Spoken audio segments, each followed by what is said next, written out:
Le président Trump a fixé au Kremlin un ultimatum, accepter un cessez-le-feu en Ukraine avant le 8 août, ou subir une escalade des sanctions économiques et droits de douane. Selon l'ambassadeur américain auprès de l'OTAN, Matthew Whitaker, ces mesures ciblent non seulement la Russie mais aussi ses principaux partenaires commerciaux, dont la Chine, l'Inde et le Brésil. Washington menace d'imposer des droits de douane secondaires pouvant atteindre 100%, voire 500%, contre tout pays important du pétrole russe ou entretenant des relations économiques avec Moscou.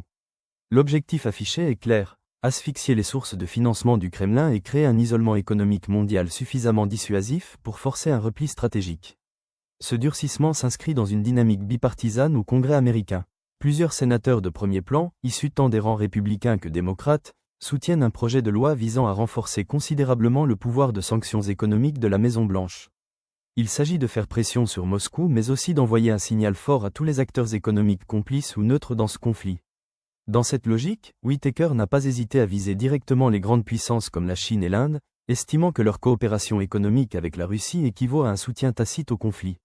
De premières mesures tarifaires ont déjà été annoncées, notamment une hausse de 25% sur les importations indiennes, marquant ainsi le début d'une guerre commerciale indirecte à visée géopolitique.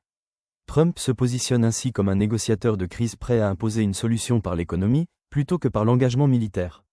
Mais cette stratégie comporte aussi des risques, perturbation des marchés mondiaux, tensions avec des alliés stratégiques, et répercussions possibles sur l'économie américaine elle-même. La réussite de cette opération dépendra largement de la capacité des États-Unis à maintenir l'équilibre entre pression maximale et stabilité globale.